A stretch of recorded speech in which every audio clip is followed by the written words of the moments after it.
All right, here we are in episode 4 of our patch review series.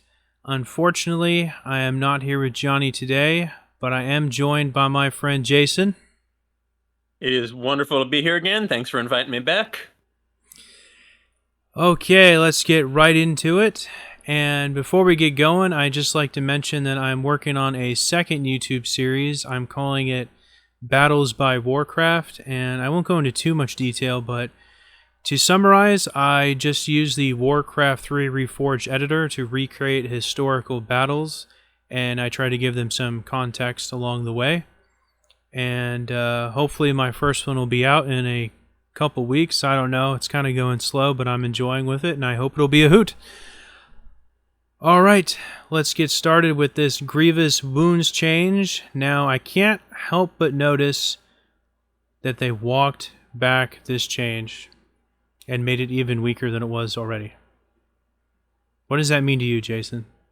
Yeah, to me, this is really kind of a reflection of a lot of admission that that the healing and shielding changes in the last patch did not hit quite correctly. And in fact, from a larger point of view, this whole patch really seems like a little bit of an apology tour. All the What?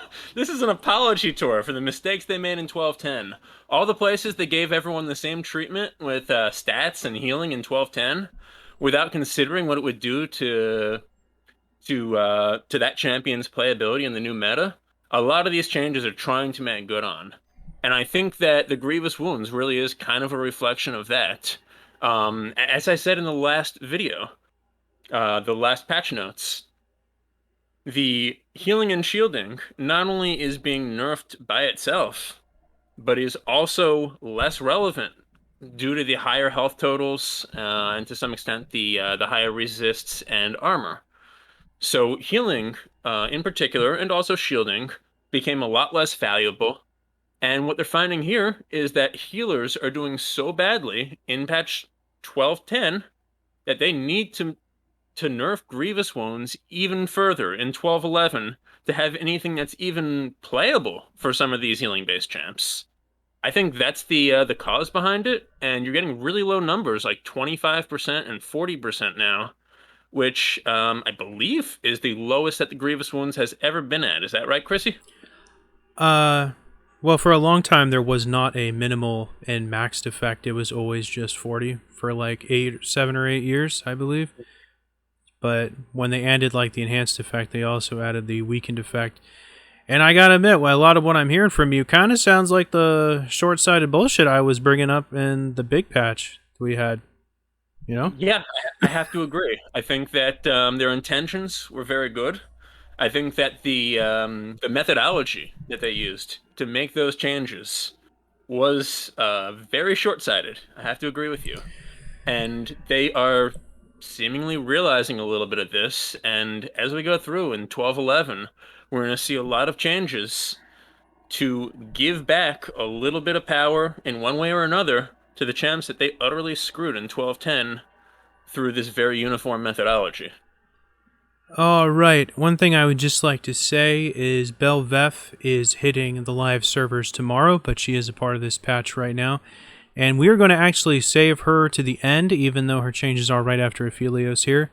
And I am quite happy that she will be our first new champion release that we'll get to review on this series. I'm looking forward to that. But for now, let's head on over to Aphelios, and I'm pretty happy with these changes. I always felt like for a hyper carry, which that's the kind of class, subclass of AD carry that he is, he's always been kind of hurting since those first several nerfs of his release. So I'm actually pretty happy that he gets like basically a full item worth of lethality in his passive and stuff now. I feel like he needs every bit of it. He's a hyper carry, and I feel like he struggles pretty hard.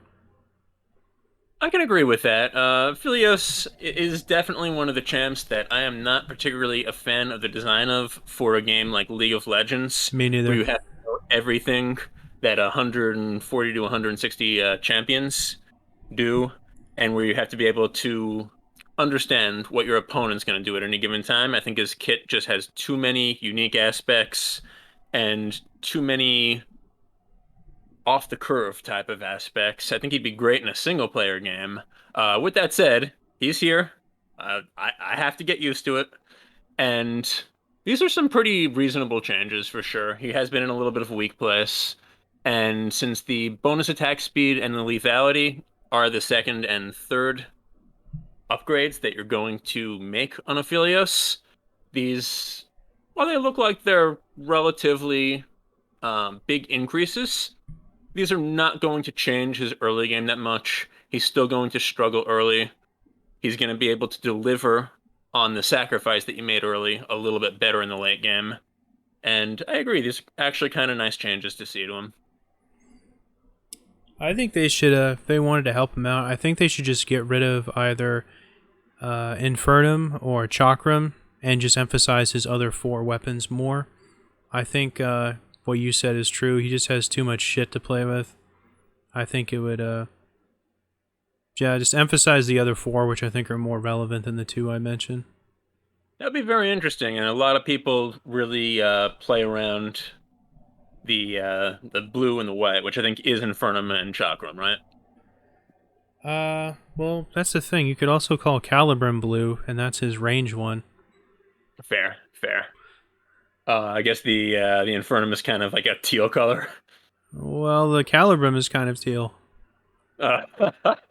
It's more blue than the other one is blue. Like an idiot right now, aren't I? He needs Severum, and he needs Gravitum, and he needs Calibrim. One of the other 2 are the ones he doesn't super need, really. I think a lot of people actually play a lot of power around Chakram, either by going in or just using the Q with the Chakram. It at times has done a lot. Yeah, it has its moments, but he can do the Onslaught thing with any offhand because that's the primary ability of Severum, and that's the thing where he starts attacking super fast and moving around. So, at any rate, I definitely agree with you that it would be kind of nice, honestly, to see them take away one of the more useless guns and maybe design the rest of the kit more solidly around the other 4. Okay, we didn't mean to dwell on that one too hard. We're going to be skipping past Belveth for now, so forget everything you see in. Isn't it? And then we're going to go right to Brand, and this change is going to break Johnny's heart. This is one of his favorite champs. And I can only assume this is a result of all the champions getting more health, but even that being the case, I don't really like that they mess with him, because Brand is kind of like a force of nature in the game.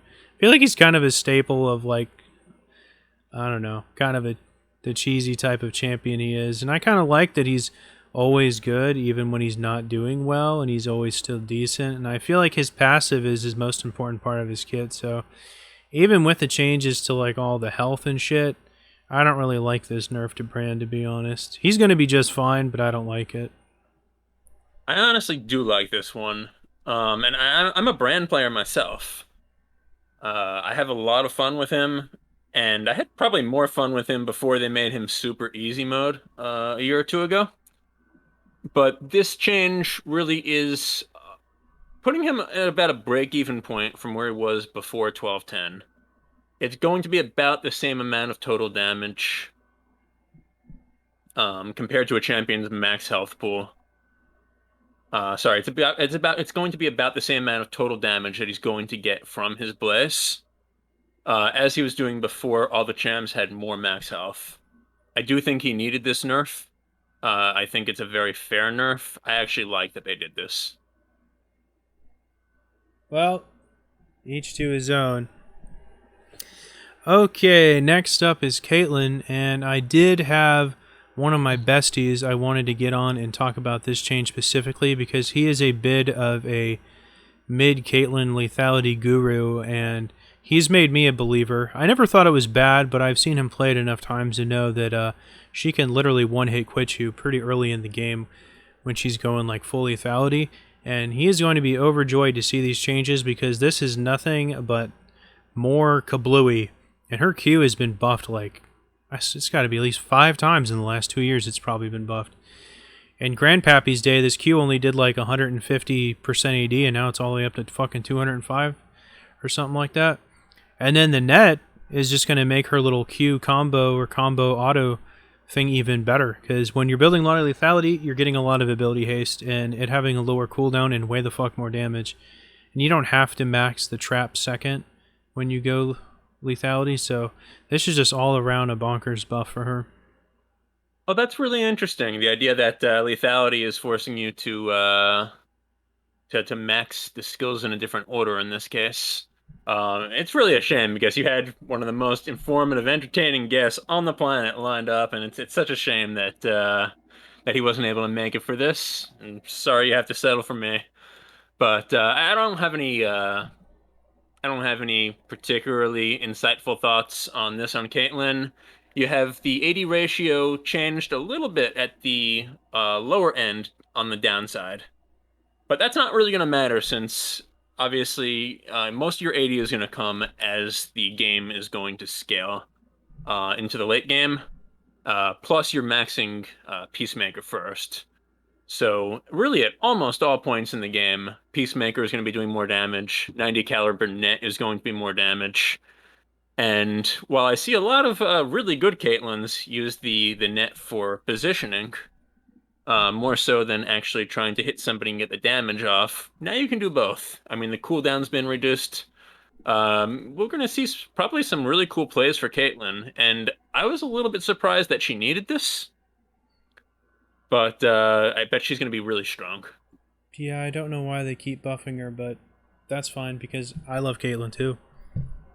I don't play her lethality, but I know it's really good. I've seen Matt do some As a crazy support shit. player, it feels so good to have a Caitlyn next to you that can run people off, that can just oppress people, run them down, and then hit those beautiful ace in the holes as well. Just everything about Caitlyn is great when you're a support player. At this point, I think her Q is just as powerful as her ultimate. It's been buffed so many times. With those AD ratios, you might be right. I mean, her ultimate's 200 bonus. This is 205 total. That's just more right off the bat. And I think the headshot applies in certain cases, right? Or am I wrong on that? Applies what? Can the headshot bonus apply to the Peacemaker, or that's not the case, right? It's the other two skills. That only applies on auto attacks. Right. When you've stepped in the trap or gotten hit by the net. Yeah. Sorry. But something that does fly over most people's head, as you're aware, the first target that gets hit by the Q gets dealt like the total damage, and everything behind it gets dealt reduced damage.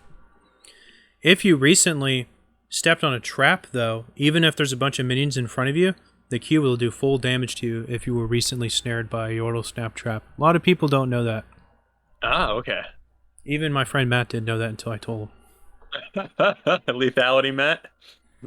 It's a real thing, man. I'm telling you. With this, even just 2 seconds lower on this 90 caliber net, that's just another combo. Easy combo. E auto, EQ auto.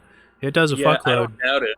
Caitlyn has so many effective ways that she can build, and it's really cool to see her. I know that she's often thought of as one of the easier kind of beginner champs. It is awesome to see Caitlyn in the hands of a good player. Yep. Okay, next up is Fizz, and I won't say much about this, but suffice it to say, the person on the balance team that had 2 synapse firing realized that an AP assassin shouldn't have more health than a Mumu, Sejuani, Malphite, Nautilus, and a bunch of others that Fizz has more health than for some reason. Did he really have more than Malphite? Yes, he does. And Shen and Rammus. You think he's... And Mumu? Did I mention a Mumu? You did mention a Mumu. Okay. Well, Sejuani, yeah. He's got more than all of them. What the hell is that? Okay. AP assassin. Yeah, and what this is going to do basically is this is going to make him a little bit less slippery in the late game. A few less times where he's going to get away with 38 HP, and then he has so much mobility that you can't freaking catch him. Interestingly, they increased his mana growth. One of his early game weaknesses really is running out of mana and not being able to present threat in lane. So I think you get a little bit of an easier early game for Fizz in exchange for you can finally catch that rat a little bit more late game. I'm fine with that because his Tidal Trickster is his most expensive spell, and that's his Wave Clear. Exactly. That's why they gave him that execute reset thing on his W so he could wave clear better a couple years back. It's Oh, actually like one of the more. Yeah, go ahead. Go ahead. This is yeah. I was just moving on to Gragas. Go ahead, Okay. Gragas. Now, the one change I really wanted to see was a full fucking revert on that buff that it took him 10 years to get on his passive, but sorry, Riot says. No buff for you. But instead, we get a big buff to his barrel roll, and the first thing I want to point out, even though this says 80%, this is technically like 110 or 115% AP, because this doesn't take into account the bonus damage from the barrel fermenting on the ground for like a second and a half. So this is actually a Titanic buff for Gragas. It's just not the buff I want for my top Gragas, because I just love playing people tanky. But this is going to be awesome, and the body slam is going to be awesome because you get a cooldown reduction when you hit people, so it's all good. One of the things that both of us hated the most in 1210 was the decreased healing on Happy Hour, his passive. So I think we're both happy to see him get some buffs here. I was pretty furious about that. Took him fucking 10 years to get that buff. Well, at least he'll be able to, with the reduced cooldowns, trigger it a little bit more often. So there's that. Well, that was never the problem. I don't think this is too bad. What? Happy to see the very large man get some power put back into his kit. Yeah, those barrels are going to hurt. It's going to be at least like 110, 115% when it's been sitting there for like a second and a half or something. Oh, yeah. Do you think he's full AP territory, or does he still want to build a little bit of tankiness? Nothing's going to stop people from going a selfish build in this game, so yeah, people are definitely still going to build him AP. That's very true. If there's anything selfish or low effort in this game, it's going to attract a significant portion of the community, that's for damn sure. Shyvana! Yep, Shyvana, there you go. So that's the poster child for it, honestly. Okay, next up is Gwen, and legend has it, I don't watch the pro scene, but Johnny says they play Gwen a lot in the top, and that's what's driving these changes. Apparently, just the sheer prospect of her being able to use her W twice in a team fight is too fucking strong, and that's why this got gutted so hard. Now, I admit, it is an awesome ability. It's pretty fucking cool. I like her W. It's a really great tool, and it is really difficult to play around. So, I don't know. I feel like she's so similar to, like, I always think about her and Fiora as kind of extremely similar champs. And they both really need their defensive tools, so I'm not really on board with it having this high of a cooldown, to be honest. Yeah, I don't know that Gwen really needs to be able to use the Hallowed Mist twice in a fight. It is the most frustrating part of her kit for opponents. There are a lot of champions that can't really do anything about it because they can't move into it. They would just get cut down. They can't hit her from outside of it. They can't really make crazy outplays because she can take the W with her. All they can do is wait it out, and so, for some champs, that's not really feasible. Now, at the level I'm at, in Gold and Plat, Gwen seems to struggle. So, it is weird to see her keep getting nerfed and nerfed. From what you said about pro play, that is probably the reason. No, I think she's difficult to play. Yeah, I wonder what part of her kit they could give her to help the lower elo players without pushing her to being an absolute 100% ban tour de force in pro play. I don't really think there is a change you could make better for dumb people, but not abusive for better people. That isn't really a thing. Yeah, maybe something with her ult in terms of because I think her ult is something that maybe the pro players have the easiest time getting out of. But even then, I'm not sure. It's not really much of a trick to it. I've played her a fair amount. I actually like her. I like her and Fiora, to be honest. I think it's easy to hit the ult. It's also easy for really good players to get out of it. And that's maybe where they could give her the buff. And not. No, you definitely don't want to buff her ultimate. Her ultimate's really disgusting. It is as it is. It can be if you can't get away from it. Yeah, it's a tough design call, and it's sad to see her being cut down so hard, really below pro play. But she is a champ that can ruin it. just because it can be so hard to actually do anything about when she's taking this invulnerability zone with her. I think she'll still be good. She's still like I compare her to Fiora a lot because that's just who I think of when I think of this champ. But she's still going to be like that DPS check champion that just runs you down and just out damage and tries to out heal you better than what you can do. And she's still going to Yeah. be able to do all that, so she's going to be just fine. With a few skillful defensive tools. Okay, let's move on to another one brain cell change here. This isn't a full revert to the healing she lost in the durability patch, but it is about half of it back. And don't worry, folks, she's still going to be able to level 2 all in you on a dime. So even before this, she was probably still perfectly fine. She is one of the most... She's really difficult to play, but she's also like really oppressive and really easy to stomp on people too with. I've played against two Aurelias on this patch where she got the cut from 16% AD to 11% AD at max rank. That was 1210. And both of them got 1 or 2 kills off of their opposing laner and basically ran the rest of the map for the whole game. Aurelia was still, uh, at least had the potential to be very, very good, even with the incredible nerfs they gave her last patch. But I remember we looked at it and we said, does she really need a 30% cut in her only main heal in her kit? And Riot said, okay, you were right. The answer was no. They gave a little bit of it back, and I do think that Aurelia, on the whole, probably needed a little bit of it back. But as you said, she can be an absolute terror if she gets a couple kills early. She, honestly, she's an absolute terror without any kills. Her level 2 all in top is like probably the one of the best in the game. She is quite the cheese lord up there, in my opinion. She can run you down very hard, and you have to have a way to get away. You have to know as you're about to go into a fight with Aurelia, how am I going to get away if she tries to run me down? One thing to take into account is the longer that her rework has kind of persisted, the more like greedy people have been building her, and it's pretty common to see even 2 lifesteal items and even 3 attack speed items on her now. People don't build her like off tank anymore like she used to be in the olden times. In the old days, it was like off tank or like straight tank with like Triforce and then straight tank. Those days are long gone. It is all about that attack speed and on hit damage now. Aurelias are super fucking greedy these days. Yeah, you can't blame them when it works so well. Just the changes in itemization have, I think, allowed her to do that. And while I still appreciate an off-tank Aurelia, there's no reason not to build greedy. I don't know.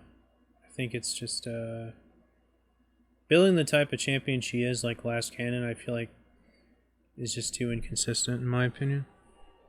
I still have no idea why they decided they needed to get rid of 30% of her healing in the last patch. That was pretty ridiculous. Yep. Almost like it was dumb. It was like they were hitting all of the all of the self-sustain healers. They're like 10%, 10%, 10%. Oh, Aurelia, you're kneecapped.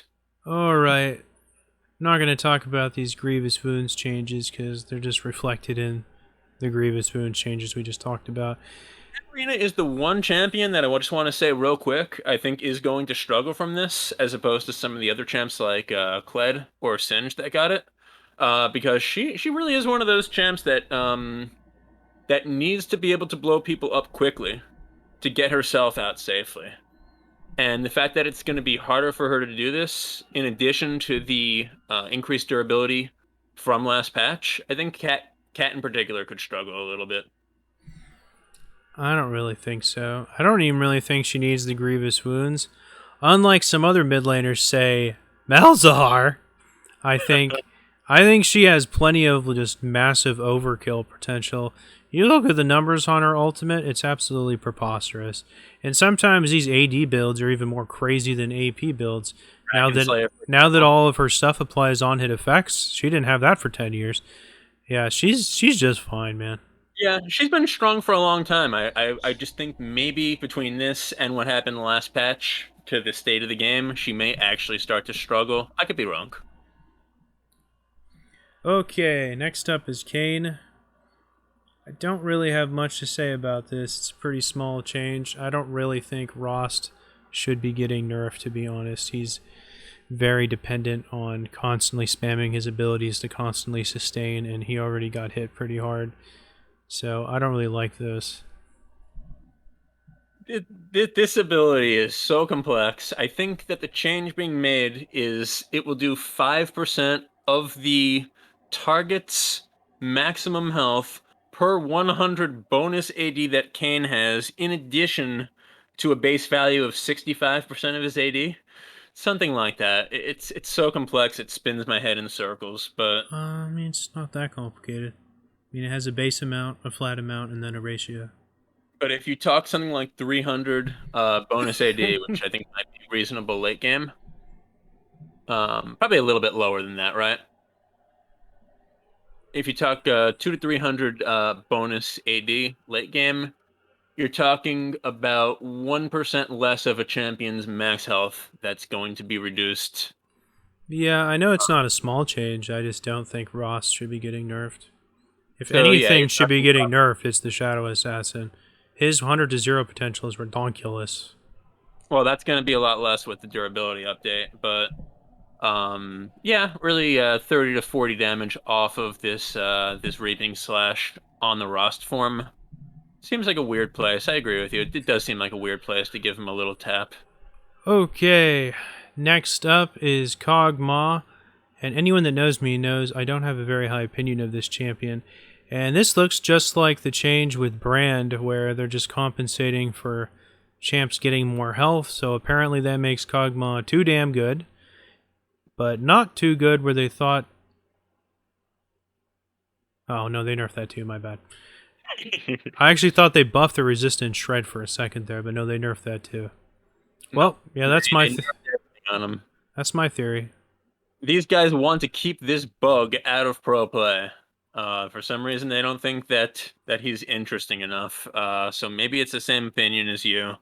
I don't think AD carries make it in pro play that are as unversatile as Kog'Maw. They need more tools like Kaisa, for instance. She jumps around, she has self peel. Something like Kog'Maw is so incredibly team dependent that it's like a liability in pro play. There have been two metas I can remember where he was basically 80% plus pick ban.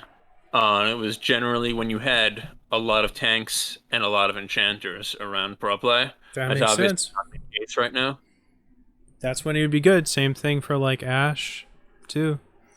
Yeah, but someone like Kog'Maw is going to be a big beneficiary of what happened in 1210.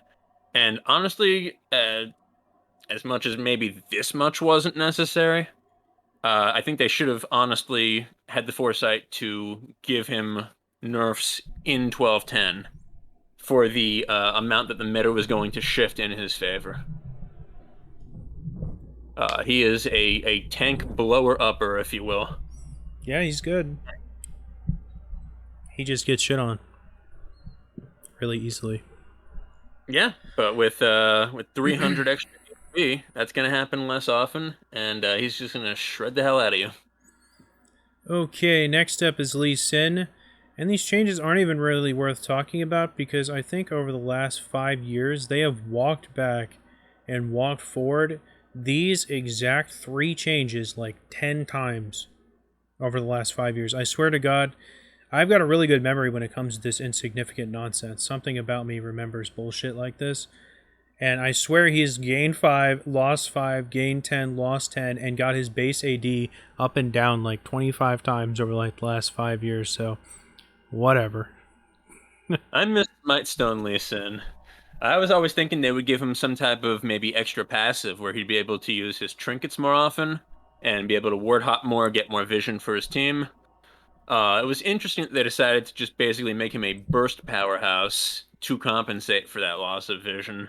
And yeah, really, ever since then, they just always kind of adjust the Q and the E sometimes to be 5 or 10 more or less. I mean, he And always had really high ratios. he does really kind of live or die sometimes based on that 10 damage. So as stupid as it seems, maybe they have to do it, but it is funny to see it get changed, reverted over so many years. Okay, next up is Lilia, and this is probably also a result, since this is a health shred ability, also a result of all of the durability changes. I don't think she should have got her base health change though, since she's one of those like battle mages kind of. I don't puff myself up too often, but I want to give myself the flowers for this. She got nerfed, supposedly, in the last patch. They turned her healing down from the Dream Laden Bow. And I said Lily is still going to be really good. I think she might be stronger than she was before. And as you see, follow-up nerfs, 20% less AP damage, essentially, for the Dream Laden Bow. A little bit less base health. Basically, in this type of meta, Lilia, the type of champion that's hard to catch, and as long as she doesn't get burst down, is going to be able to run around and taunt you forever and eventually kill you. She's great. She's going to continue to be great. Keep playing Lilia. She is so good right now. I don't think she should have got her damage nerfed. I mean, she takes a long time to kill someone. She is so good right. She gets a long time to kill someone now. I know. She is so good. Yeah, but she's like not the kind of threatening that I think someone's damage should be nerfed over. Even though I do think she's good though. Absolutely. Okay, next up. Champion in the game. What? And now your favorite champion in the game. Yep. Unfortunately, it's nerfs all around for Master Yi. I didn't really have a problem with him getting the health since he's a melee champion too much. But yeah, the true damage, this is kind of a big hit for him. But I still think he's going to be just fine just because the sheer amount of attack speed he gets, even though that did get nerfed. His ultimate got nerfed in the last patch too, though. Still think he's going to be just fine, though. I agree. He will be fine. The last patch, 1210, was very good to him. This will bring him a little bit back into line. 12 true damage is going to be a lot at the late levels in the sense that he is going to auto-attack a lot. The best players aren't going to be just standing there and auto-attacking. So this might be a bigger nerf to the crappy Master Yi's out there. But I think he will continue to be just fine. And I'm happy to see him nerfed a little after all this time terrorizing me, honestly. Okay, next up, I'm very proud to say I can confirm that someone on the balance team does possess that second brain cell, because this is an almost full revert of the worst nerf in the durability patch, at least in my opinion. I think he got the hardest nerf of any champion, and this is an almost total revert of that nerf. They didn't touch the base damage, which was also nerfed, but it wasn't that much. But I'm very happy that he got all this back because it was pretty damning. Yeah, Nunu Nanes were punching their screen in the last version. The heal health ratio, which I pointed out in our 1210 video, was just 40% of that part of the heal. Seemed like such an overreach, and I'm glad they reverted that too. I think this is probably the perfect level for what Consume should be in the world of a little bit less healing. And my heart goes out to all the Nunu players who finally get their vindication. Oh, it makes me happy because I like me some Nunu top because it's pretty hilarious to lane against someone with this. Top, huh? His heal is pretty hilarious. It is a pretty crazy amount of sustain. And it doesn't cost a lot of mana, and you can run like a Doran's Ring, and you can sustain against some crazy shit with this. It's pretty fun. I can see it. He's really one of those champs that if you're willing to get creative and piss some people off and flex queue, can play it pretty much any role except ADC. These don't even represent the figures that when this is empowered when he's below half health, so it's actually way stronger than this. Yeah. I think it's 50% more, is it? So you're talking 15% bonus health instead of 9? Is that right? Something like that. It heals for more versus minions than champions. Right. Suffice to say, it's really potent for minions. Great to see. Okay, next up is Olaf, who they just can't figure out what the fuck they want to do with. This guy has gotten changes every patch since me and Johnny initially talked about his mini rework. And let's be honest, you gotta know he wasn't gonna fucking keep that 10 to 30% lifesteal. It was too good to be true. You were never gonna fucking keep it. Everyone was probably crossing their fingers over that shit. You were never gonna have it, man. It was too good for you. You didn't deserve it. Too bad it's gone.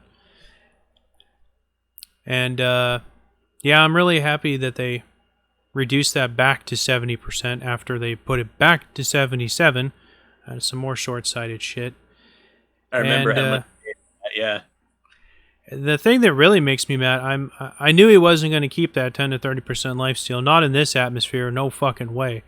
The thing that really makes me mad is the loss of the resistances on Ragnarok. I feel for a champion that is so incredibly auto-attack dependent, it was really nice for him to have that. And even though it's only 10 off the top, it really kind of upsets me since he's so kitey, you know?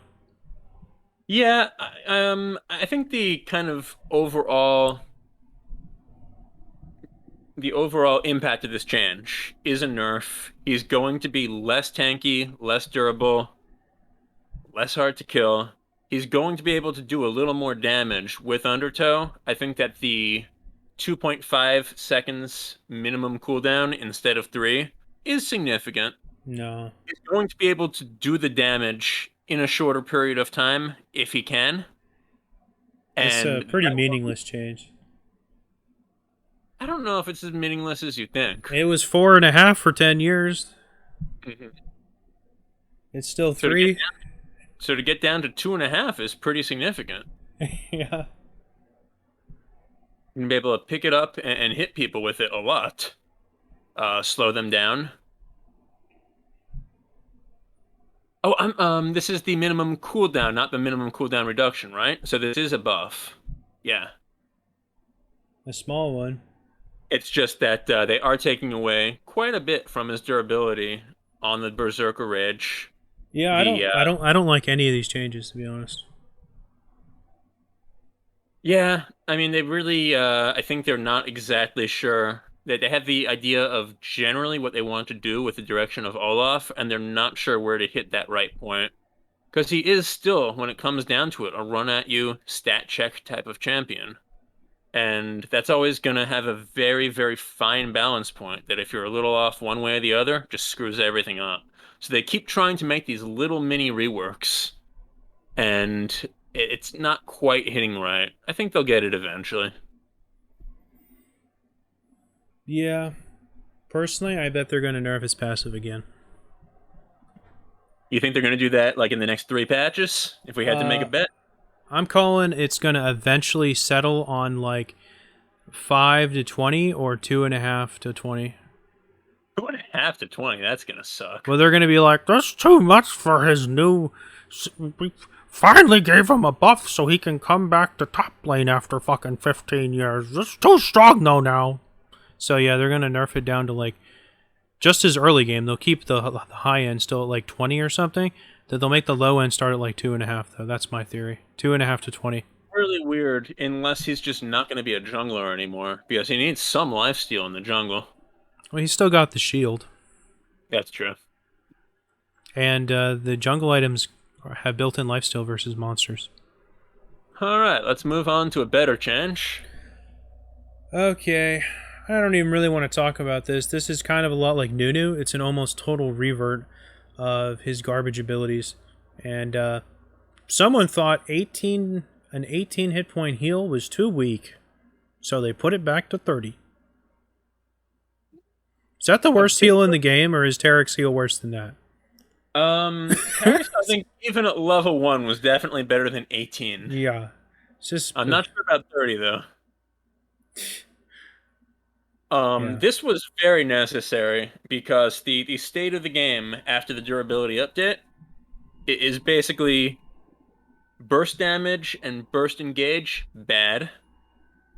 Heavy sustained damage over time, good. And Rakan, being a champ that really is that burst engage and can get himself out, but can't do a lot after that, is a champ that badly needed buffs in the state of the game like this. I agree. It was ridiculous that they nerfed anything from him last patch, knowing that the durability update was happening. Something that I do like is that the battle dance mana cost and base shields were improved. I would really like it if they got rid of the not got rid of, if they decreased the cooldown on battle dance. I think that the Rakan just flying around shielding people would be a really fun type of support that we haven't really ever totally seen. Somebody that really is a playmaker, but is more of a defensive one in that sense. So I would have loved for them to give Battle Dance a cooldown improvement. But at any rate, it's good to see the little guy get some buffs because he was in a terrible state after last patch. Yeah, I think if they were smart, and this is just Gleaming Quill, if they were smart, they would add like a max health ratio, because this guy does not build AP, even though he does have some decent AP ratios. He only builds goofy like off-tank and AP health items, so if he had like a 1% max health ratio on this thing, it would be nice. Yeah, Rakan really comes from an era where they were very cautious about giving champs too much healing in their kit. They were trying to make a lot of supports that weren't just healers or shielders. And I think maybe the terrible amounts and ratios on there are based on that. And I agree. I wouldn't mind seeing him get a little bit more reward for hitting the Gleaming Quill. It's just not a very big part of his kit. It's really the other three skills that do a lot more for your teammates when you're playing Rakan. That is definitely true. His heal sucks. That's a simpler way of saying what I was saying. Yes. Oh, and then you have to wait to even get the big heal. I'm pretty sure, doesn't he still do that? You have to wait for it, or it's a weaker heal? No, I think you're thinking of Bard. I think that as soon as you hit the Gleaming Quill and then touch your ally, you both get the no, same heal. you have to wait 3 seconds. Right here. I think the 3 seconds is only if you haven't touched an ally. Yeah, after 3 seconds, or if an ally enters the radius. Yeah, that's basically, if you don't walk over to an ally, they're basically saying, okay, now we'll give you the heal. And I think the reason they do that is because otherwise, if they gave you the heal kind of immediately, you wouldn't be able to walk over to the ally that you actually want to heal. Well, that makes sense. So, yeah, that was something they had to do. You know what else they should do? They should just make this like Karma's Q. They should make it an area of effect ability too. Then it would be even better. It'd be nice. Okay, let's move on to Rengar. And I think I'm actually pretty happy with these changes.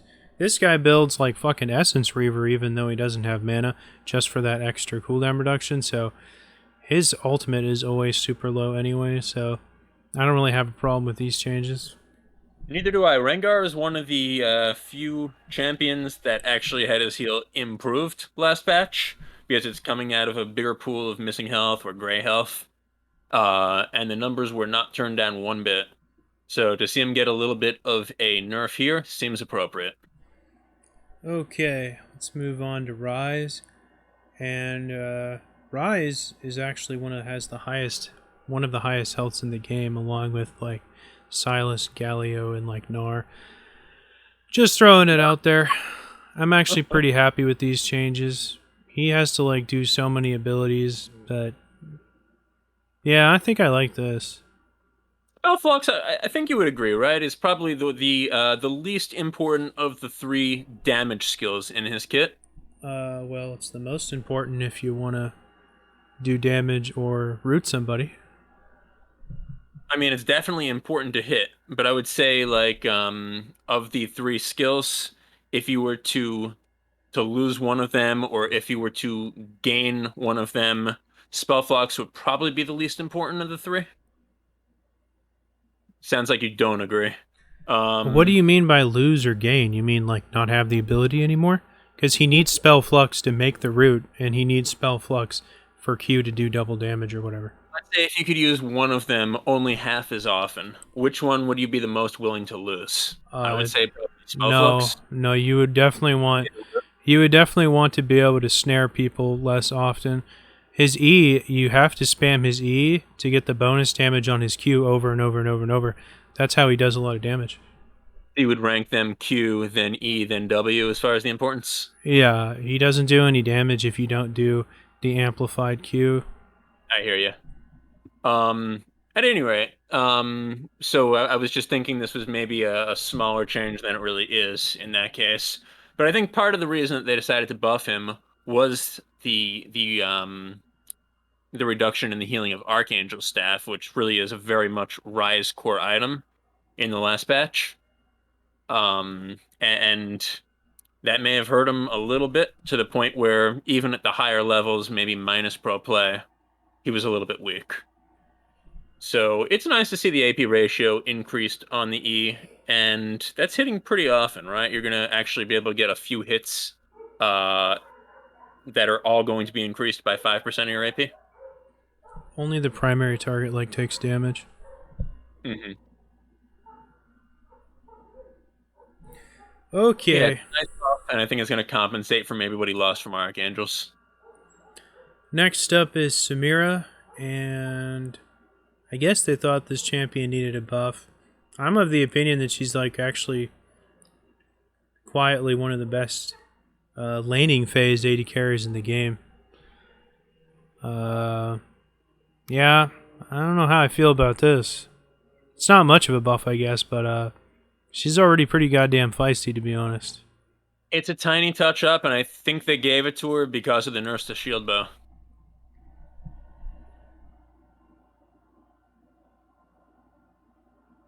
Shield Bow had just gotten hit in so many little ways in the last patch, and it really seemed like that was an item that was necessary for her to make some of her great outplays. So I think they just decided she needed a little bit of a touch up after that nerf. More even than other champs that like to build Shield Bow. Huh. I figured it'd have to do with everyone getting more health or something, right? It's possible. It's possible, but she's not really a sustained damage over time ADC. So it's possible that she just fell behind the line there. I'm still sticking to my theory. I'm going to die on this hill if I have to, that it was because of Shield Bow, though. Yeah, I mean, she gets that every game.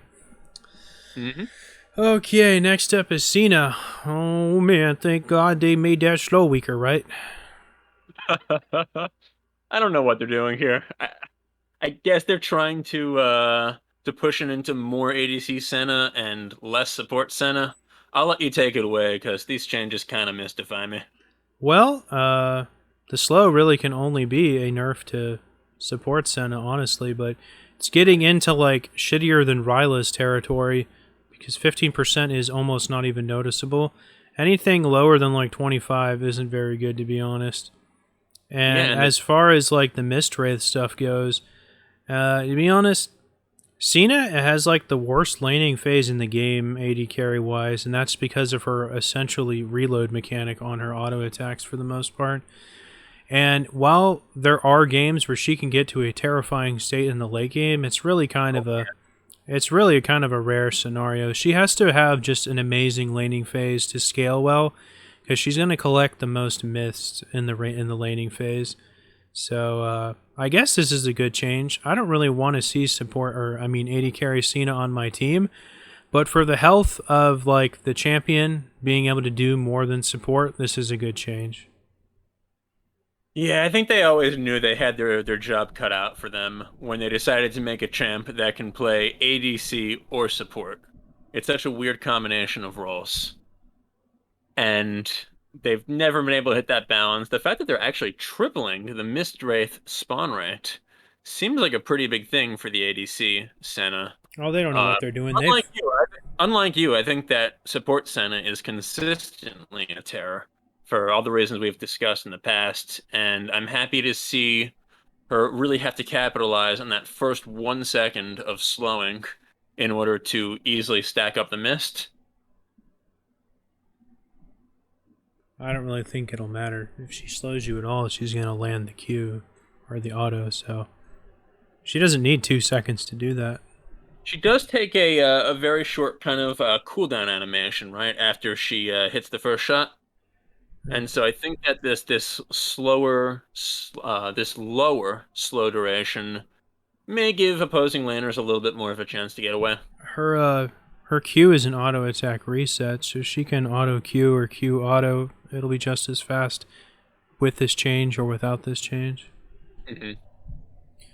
Just saying. So maybe it's just less utility then.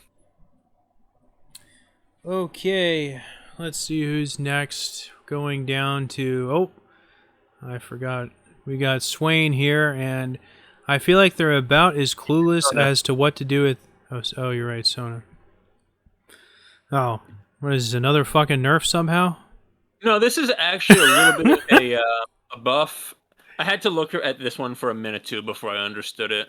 But basically, this is talking about the Accelerando stacks that she gets when she either hits enemies, heals an ally, or shields an ally enough. So they lowered the enough range, basically to the base heal without AP ratios or heal shield power that her W will do. So when they nerfed her shield in the last patch, they did not change the amount that you actually need to successfully shield someone, which was, for one patch, higher than her entire base shield in order to get an Accelerando stack. So they basically, since they brought the shield down, they brought that threshold down in line with it to make sure that if an opponent breaks the shield that you put on an ally, that shield worked at full effectiveness, that you will get the Accelerando stack for it. Oh. It's basically just a fairness change to her. Well, I gotta be honest. That was such an intelligence change to make. I am honestly shocked that occurred to them after only one patch. That's something I would have expected to see like 3 months down the line. And you see those goofy changes that Freak himself writes that sound like they are written by a 12-year-old on the client. The machine is learning. Yeah, they're just like, well, those durability patch we fucked with 3 months ago, turns out we forgot, and all that. And I'm surprised they did this right away. I will actually say I've played Sona a few times on patch 12.10. She is a star. Despite the fact that she took a lot of nerfs, just the change in the game pace gives you so many more opportunities to get away with like 30 health, and then sometimes even get back into a fight with your healing. Sona's actually really good in this meta, despite the fact that they took her numbers down so much. I think I've just consciously and subconsciously given up on the champ. I have more faith in Soraka at the moment than Sona. Soraka, on the other hand, I think really needed some compensatory buffs this patch. I don't see them. I cry. Well, as long as she can spam the W for free by hitting Qs, I think she'll always have the possibility of having these giga strong moments. I've actually found it really hard to actually turn around a fight with her healing. The Equinox, sometimes you can still do it, but just the fact that the damage is going to come out and your healing isn't going to be able to keep up with it, with how much they reduced the base numbers on Soraka's heal, I don't think she's that viable right now. Whereas Sona, a little bit surprisingly, I think is really, really good. Okay, let's move on to Swain, and I was saying something about how, just like Olaf, they also don't know what the hell direction to take this champion. I guess I must have like a really bad take. This is one of my favorite champions. I must have like a really bad take on this at the moment, because you keep hearing all these things about how strong he is, and I've played this guy enough, and he is not good in the early game. And from stuff I've heard, people tend to think that this guy is some kind of powerhouse in like the early, mid, and the late game or something, and I just see these nerfs and I'm just like, he's better on support, honestly, if anything right now. In the solo lanes, though, I think he's having a real hard time. And why they would nerf his W is beyond me. This ability has like a fucking 30-second cooldown. Okay, 22 to 18, but still, it's pretty fucking long. 30-second cooldown. It's one of the 1,000 tiny little shanks to the heart. I have generally considered him in the few games I've seen him to be fairly well balanced. I was a little surprised he needed a nerf. I didn't think he was as weak as you did, but I don't really see the powerhouse Jericho Swain coming out very often, if at all, either. So I was a little bit surprised to see that they took such big hits, particularly at Vision of Empire, 70% to 55. Not to Yeah, mention the heal taking it down even more after last patch. and his W only does half damage to minions, so basically this will heal the minions. Now it's going to do minus 15% AP damage. As long as they don't touch that buff to his passive, where he gets 12 permanent health per soul fragment, I can stomach a lot of this bullshit because that was a hell of a buff, and he still kept that. It'll be really interesting to see where Swain lands. I still haven't played quite enough games to have a great take on how he does, but to me, it seemed like he was fairly well balanced in the last patch. No, I think his support play took a big hit, and I think that's where he's played the most. Just losing the entire damage component from his passive is just like too big of a nerf. That was a big hit, exactly. Let's Oh, cheer you up with some Silas changes, and I think this was exactly what you asked for. uh, yeah, it was, I think. I was bitching about Kingslayer, and I was bitching about the cooldown, and I was praising how good the ultimate was. So yeah, this is exactly what I wanted, and it isn't as big as Kingslayer has. It's not anywhere near as powerful as Kingslayer has been in the past, but this is definitely exactly what he needed. And I didn't say the cooldown should have been reduced to like 5 seconds instead of 6, but this is definitely a step in the right direction. Yeah, maybe paraphrasing a little bit, but I want to quote you from the last video. You wrote that And down? I'd be okay with all this crazy shit if only they would lower the cooldowns on these skills. You got exactly what you wanted to. Um, be happy about it. I'm happy about these changes too. I think this is very intelligent changes to his direction. I always thought they would actually just try to give him even more power in his ult, but this is a perfectly good set of changes. More power? It's like, didn't you watch that video where me and Johnny talked about his ultimate going down to like 20 seconds or something? And I'd be fine with that too. But the Yeah. reduced cooldown on Kingslayer, I think, is going to be a big help for him. Find that down from 7 to 6 at max rank, especially with ability haste, is going to mean he's going to be able to protect himself and heal himself a lot better. Yeah, He's and going to. also worth noting, Night Harvester got a big buff on this patch too, and that's one of his mythics. Well, that's a great point, Chrissy. Okay, now it's time for the Kench, and I'm pretty pleased with these changes, even though I don't really think he needed them. Yeah, this change, the buff to his passive, I think is really going to help him. It's going to make him even more of a cheese lord top than he already is. And it might be enough for people to take him support again just to try knocking people up and autoing him. He was always strong in the 1v1 as a support before his rework. Maybe this will be enough. So I'm pretty happy with this. That buff to like his shield on Devour, I'm not sure why they thought it needed to be even stronger, but that just makes it almost like stronger than Shen's now that Shen has been nerfed, which is kind of funny to think of. But it is more powerful than Shen's ultimate now. The shield only protects the ally while they're inside Tahm Kench, though, right? No, it has a fixed duration that lasts when they're spit out too. Oh, it lasts after being spit out as well? Yeah, that's pretty big then. So what they did here, they basically they'd given him a lot of nerfs to his tongue lash healing in the last patch, and they gave back a little bit of that, but they also gave back some power in the form of the acquired taste healing. Increase from 2.5 to 4% bonus health is pretty big. I mean, this guy builds a few thousand bonus health. I'll So be honest, not insignificant. I'm not seeing the change here that I really wanted that I think I mentioned last time, where I would be happy if his ultimate lost half of the shield total if it had a dramatically lower cooldown. I just hate how they limited, how they pushed him out of support by having this as his ultimate instead of his W. Now, I know you said because the pro scene, it was too fucking boring because he shut down too much shit. But Yep. you could, I don't know. That's just how he was. That's why you picked him. And that's why you could ban him, because he could shut down super aggro pick comps and stuff. You know, I mean, I don't like how he was pushed into top lane. To get your CC off and then just get in there and burst someone before they can do anything. And the fact that he stopped that just made the programs so boring. So I have to disagree with you on this one. I'm sorry. All right. Let's move on to Talia.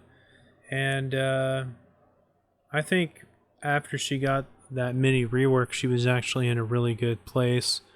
So it's kind of a bummer that she already got another nerf, which is kind of disappointing. But I still think she's good, though. Yeah, I thought she was quite strong after her mini rework, just with the range and the fair reliability of stunning people with the E. I thought that she was very strong.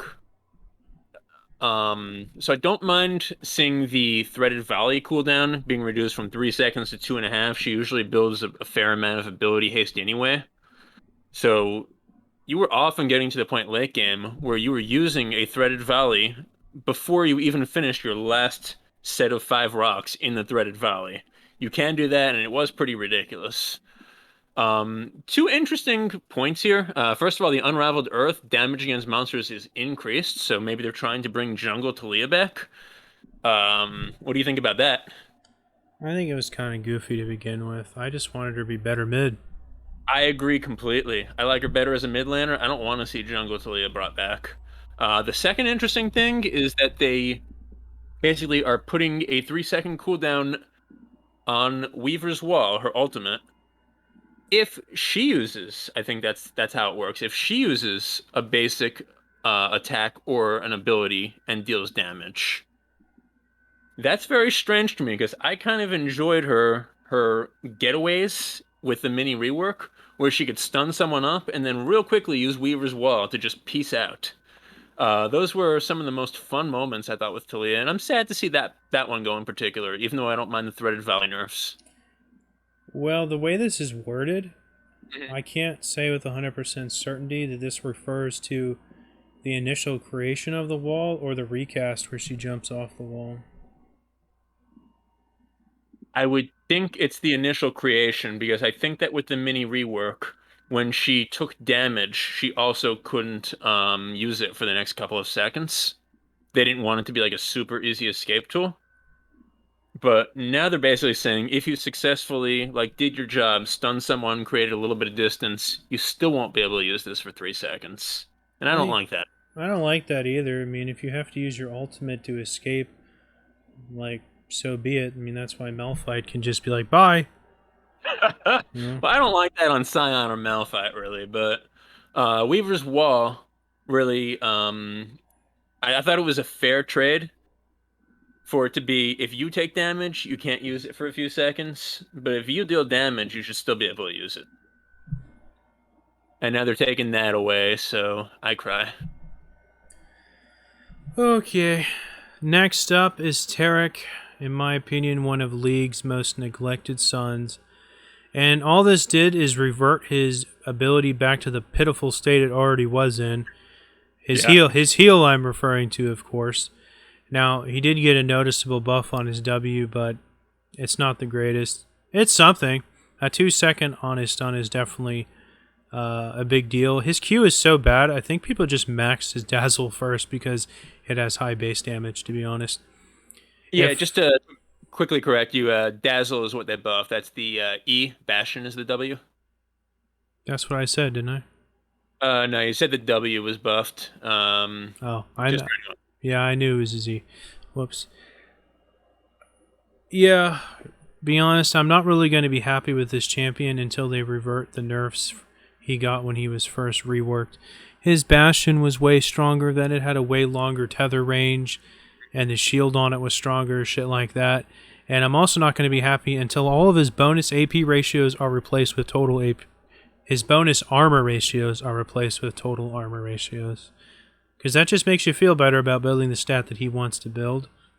And another thing that would be nice is if he had like 5 stacks of his Q. If he does a heal with 5 stacks, he gets some kind of little secondary effect. That would be nice. Then that would bring him up to the realm of playability. I was just about to touch on that because I think one of the biggest problems with Tarek's kit is that there's really no reason to level your Q beyond level 2.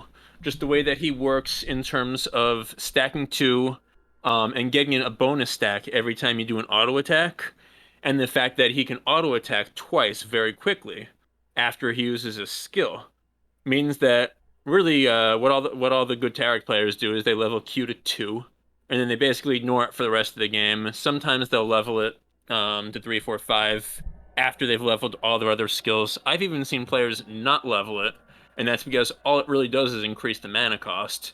So one nice thing they did here was they at least flattened the mana cost at all ranks to 60, so there's no drawback in leveling your Q once you've leveled everything else. I think that the way that you make Tarek a viable champion again and a more interesting champion is to give him some reason to actually try to stack 3 or 4 or, like you said, 5 charges into his Q and then use it. There's a lot of different ways you could do that. I think the idea you just brought up is a good way. Yeah, like when he does a Q with 5 stacks, why doesn't he give everyone in the area like 10% armor or something? That'd be cool, right? Yeah, and I think those charges do last forever, so you could hold on to that. Yeah, but they do. I agree, you need some reason to have him ever really stack more than 2 stacks into his Q. Ideal play on Tarek, in 95% of circumstances, you're attacking twice, you're using the Q. You're attacking twice, you're using the Q. And really, if you stack up more than that, you're wasting a lot of power. In fact, if they really wanted to go all out, they could make his Bastion, Dazzle, and his ultimate have a slightly more buffed effect on someone who's been recently affected by 5 stacks of his Q. Now that would be some nice shit.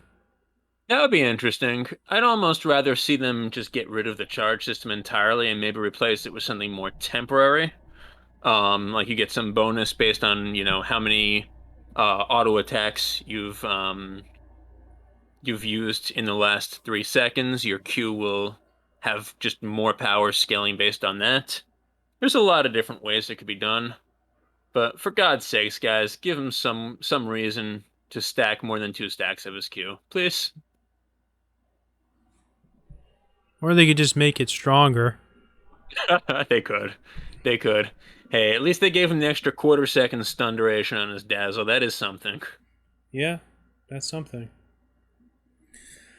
Okay, next up is the Trendemir, and this looks like another revert. Although I can't say I really gave a shit that he was in a worse spot before, to be honest. Yeah, I don't understand why they needed to do this. Apparently he wasn't as good after the last patch, but I think that had more to do with the fact that maybe he can't blow people up quite as quickly with his 300% crit items after the durability update. I don't care about this guy. Me neither. All right. Then good riddance to him. Let's move on to Varus. I don't know why people only play him because they're one of those people whose personality is just an annoying person in real life, and nobody wants to play against it. It's just annoying. Do you feel like he's like the number one annoying or toxic person in real life type of champ to gravitate to? No, that's Vayne. Vayne, really? I feel like most of the toxic Vayne players moved on to Kai'Sa. Well, the ones that committed to Vayne are the extra crazies. So whoever's still playing Vayne, that's how you know. These days, the people that play Vayne, I see actually being like some of the coolest people, and that was never true before Kai'Sa came out. Well, Kai'Sa might be making a case, but I'm going to need to see some hard evidence over an extended period of time for me to ever get pushed off of Vayne being like the number one most champ that is attracted by like crazy assholes.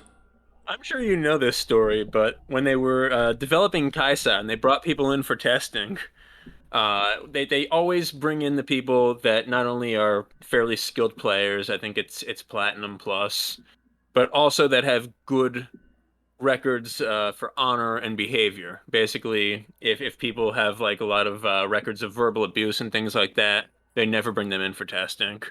And when they did that and they were testing Kaisa, they found that they were basically playing Kaisa as if she was a Caitlyn, as if she were another ADC, and not making the really aggressive, inty type of plays that are supposed to work for Kaisa. They did not get the behavior out of these players that they wanted. So for that one time, they made the exception, and they invited some slightly toxic people who didn't have like terrible history of racism on the record, but who had like a couple of punishments or verbal abuse. They loosened the threshold for that and allowed some of them to come in for testing, and then they got exactly the behavior they wanted, and that's how Kaisa came to be. Huh. All right. Sounds like you were enthralled by that story, Chrissy. Uh, I wasn't really sure what it proved, to be honest. It proved that she was designed for the players who had a little bit of the toxic, this is all about me kind of mindset. And I think Well, that's why a lot of the most toxic veins gravitated to her.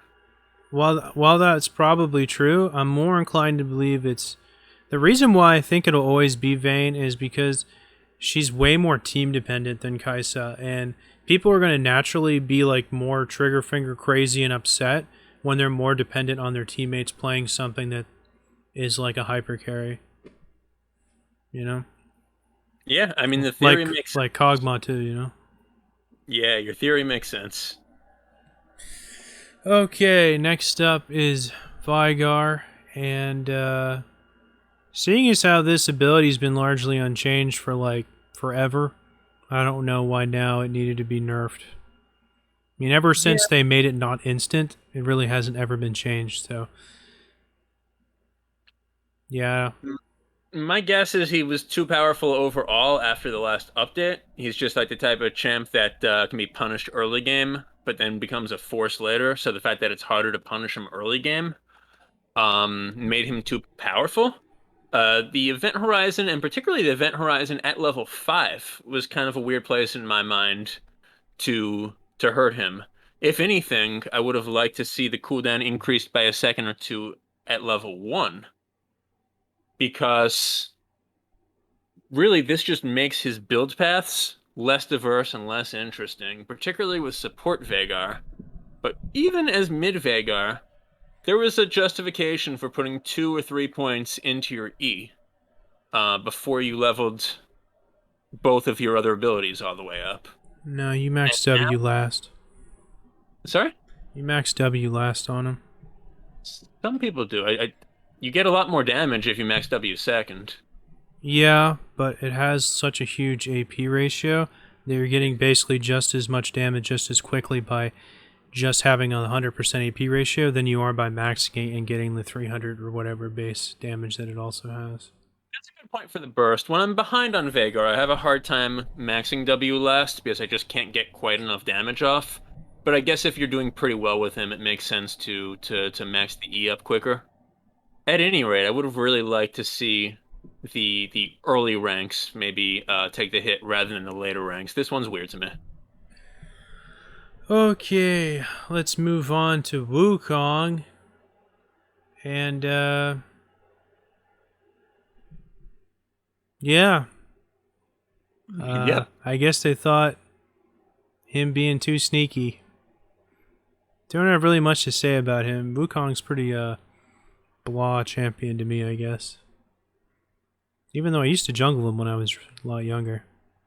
Then I kind of realized he was kind of cheesy, and I'm like, yeah, I'm better than that. He's been relatively powerful in a few different roles, and I don't think that this is going to kneecap him. Like, he'll continue to be fine. I think it's a pretty appropriate nerf. I don't really have a lot to say about it either. Yeah, as long as it's still the same at rank 5, I don't really give a shit. Looks like it is. 12 seconds at rank 5 either way. Yeah. Okay. down to Xin Zhao, another one of the people who got a complete revert and a buff on one of his other abilities. And yeah, I'm pretty happy with this since he's such a one-dimensional champion. And his kind of goofy little W ability that he recently got, like I guess 2 years ago, it's not really the greatest, so I'm happy to see it get buffed. It's not very impactful, to be honest. It just kind of lines up his dash, honestly. Right. And this is one of the right alongside Aurelia, which was a very similar change. This is one of the changes that it seemed like really 30% that they wanted to take off of his healing during the durability update. And I'm happy to see it come back because it seemed like quite an overreach. As far as Wind Becomes Lightning, this is just a slight buff in every single way. Less mana, more damage, higher ratios. It's probably going to feel good for the Xin Zhao players. This is a pretty straightforward buff. Yeah. I guess you're right. Okay, our last champion here is Zeri, and I am not going to go over the entire litany of these crazy changes. Suffice it to say, she got nerfed like 8 times after she came out. Nobody fucking ever played her again, and now they want her to be played again. So they're reverting half the nerfs and buffing a few things. But the most important change is probably to her ultimate, where it's going to rank up, or it's going to, the movement speed that's permanent as long as her ultimate stays on. It's going to go up a lot slower, but she's also going to stack it a lot faster. All in all, I think she's still going to be like a terror in the late game that she was when she was more popular. Yeah, I'm kind of mixed on where she kind of falls into the game. I think she's a hyper carry, but at the other end, she's really bad, and like her laning phase is one of the worst in the game, in my opinion. She takes a long time to get going, but in the late game, she is one of the best in the game for sure. It's a lot like Jinx, I think. she has a very confused identity. She has the shield thing going on. She is a hyper carry, but then she can get blown up very easily. I think they just thought they had something more than they did when they decided her auto is going to be a spell and her spell is going to be an auto, which really isn't that interesting, in a large scale. So she ended up having a very confused identity. All you really need to know, unless you're a Zeri main, is that these changes are going to buff her to a better place than she was at. Pretty much every part of her kit got slightly notched up, and she's going to be able to do more damage now, and I think her slows are slightly less, but she gets more movement speed. So, more movement speed, more damage, a little bit less slowing of the enemies. She's going to feel pretty good after this. That's all I gotta say. No, I think you're absolutely right. There are like a handful of nerfs in here, but it is for the most part a buff across the board, especially for her ultimate, I think. And that's what she's all about, is just having that ult on forever and being fucking crazy fast. Okay, next up we're going to go to the items, and I'm not going to go through each and every one of these. Basically, all of the tank ones got buffed for some reason, even though they just gave all the tanks bonus stats. They buffed all the tank things, and then they nerfed half the AP things, but also buffed half the AP things, and then a lot of stuff got like extra ability haste. Yeah, it's just kind of... Do any of them kind of jump out at you? I'll be honest, I think most of them I'm actually really happy with. Like Abyssal Mask I'm really happy with. I actually really don't like the Everfrost. I think even removing going down by half a second kind of hurts that item. What? You don't like the change, or you don't like the item Everfrost? I love the item, I don't like the change. Okay, see, I don't like the item, and I love the change. I feel like one is... varies based on whether you like Everfrost or not. Well, I think 1.5 was just long enough to where you could like consistently layer something with it. I think now that it's 1, it's gonna like be a little goofy sometimes when you Everfrost someone and then just throw whatever on top of it, and then they just move out of the way at the last second, basically. 1.5 is to 1 is a really big change. Start. Because a half second less that they're bound if you hit it correctly. That is a really big change. Again, I like it just because I'm an Everfrost hater. Well, for instance, I play a lot of Morgana mid, and this is my go-to mythic, and I think it's just downright hilarious on Morgana. Oh, really? I always build Leandries on Morgana. Well, I'm not going to say that's bad. I just think Everfrost is just hilarious on Morgana. Really interesting. I ought to try that out sometime. I like the Glacial Augment. Yeah, Glacial Augment and Everfrost. That's what I like running on Morgana Oh, mid. God, you do both of them on Morgana? It's just so funny. You get all the slows. You get it That is just evil. You should go play Tryndamere. no man. So yeah, I agree with you on the whole. I do like a lot of these changes actually in items. We don't need to hit every single one, but I think the general reason they buffed some of the tank items was that in this new meta, the tanks that can actually put out a little bit of damage as they tank it out, basically the ones that are almost like off fighters, they do great.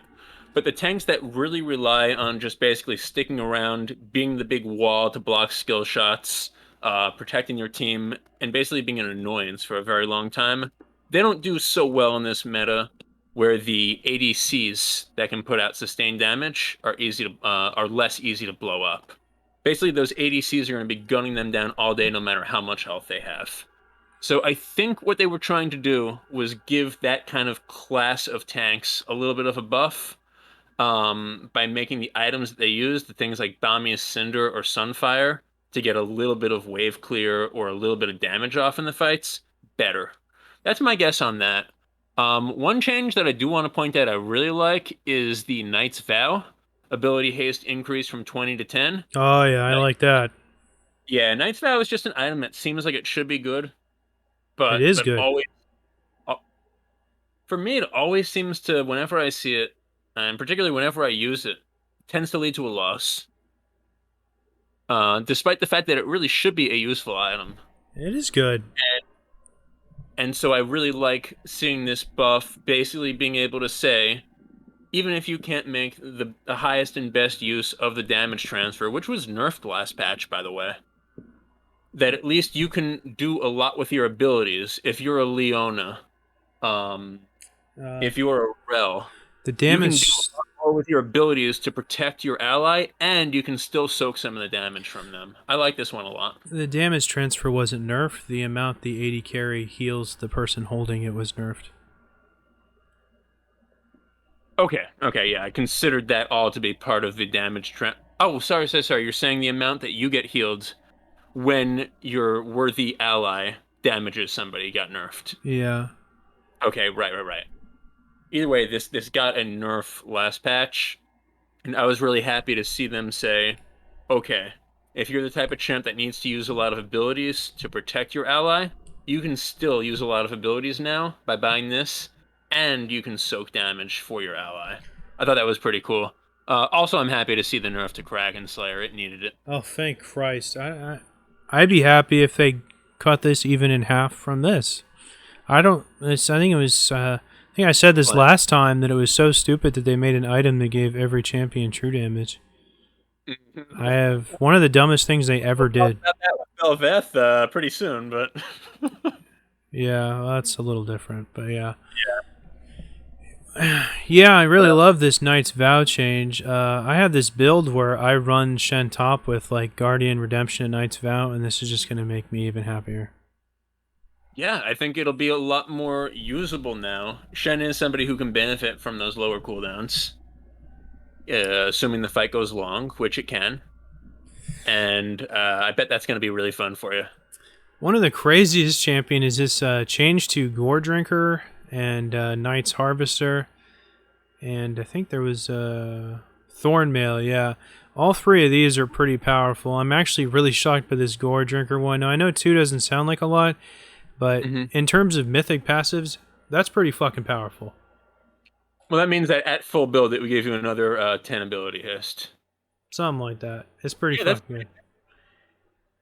Yeah, or and it then could be 8 ability haste, right? Because the boots don't count as a legendary item.